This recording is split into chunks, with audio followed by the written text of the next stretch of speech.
What's going on, good people of YouTube? This is Noob Mechanic. This is my 1970 C10 step-side short bed. It's got a 468 big block in it, turbo 400 transmission. It's been a long build for me. I'm coming up on 6 years building this thing. It's a little ripped up right now because it's getting a new wiring harness in it, and it starts and drives right now. It's actually getting a power steering gearbox here soon. I actually got it torn up there on the ground right now. That's going to be for another video. Today, we're going to be making a heater core block-off plate, or a heater box block-off plate. We ripped out the heater. There's a big hole there, and so I'm going to make a little plate to go over it, make it look a little bit better.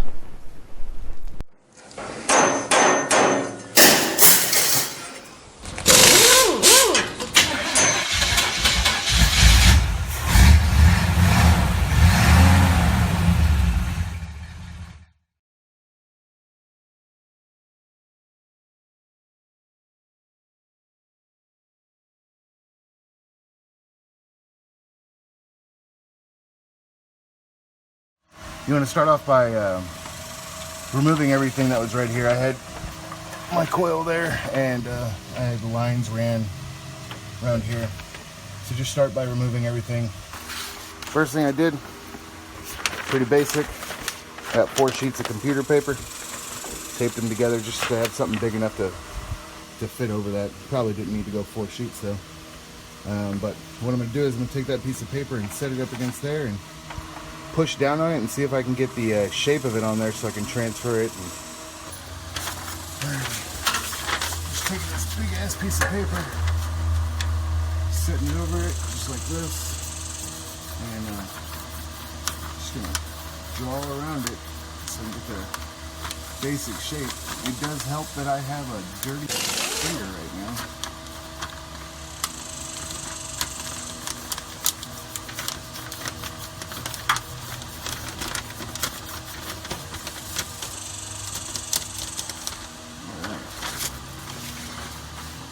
That should do it. So you can't really see it, but I got a basic shape going on here. I have the outline of the piece, all the dips and twirls, and comes down here, comes across, back up here. So what I'm going to do is just cut that out and set it up again. I got it taped up there, and what I'm going to do is take a pencil and actually go around and trace it out a little bit better, because it's a little bit overlapping in a couple of different places. But this is all part of the fine tuning. I'm just gonna get in there and get some pencil marks on there, cut it out again, tape it back up, pencil marks, cut it out again.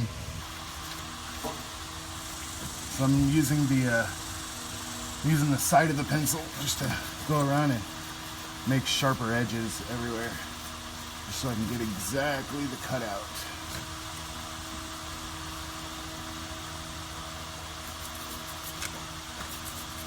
And that'll tell me exactly where that edge is that needs to be. I think that's probably good. Alright, this is what we got so far. That's pretty much all the way trimmed down to where I want it to be. I got all the edges pretty much exactly where I want them.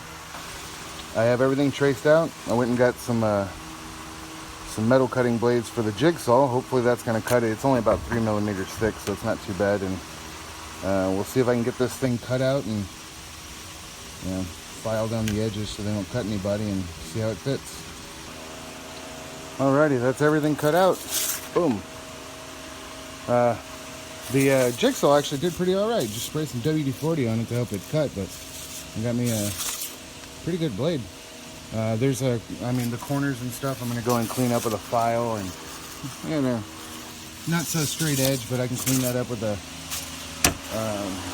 angle grinder. So I'm going to clean it up a little bit and throw it on there and see what it looks like.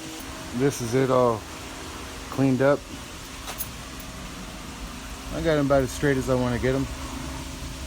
It's not terrible. I'm going to go ahead and just set it up there, see if maybe some duct tape will hold it. It's got WD-40 on it. I don't know if it's going to, but see if I can hold it up with some duct tape and see how it looks, and maybe draw some drilling holes on the back, because I don't want to have to put new holes on the firewall. And there we got the finished product.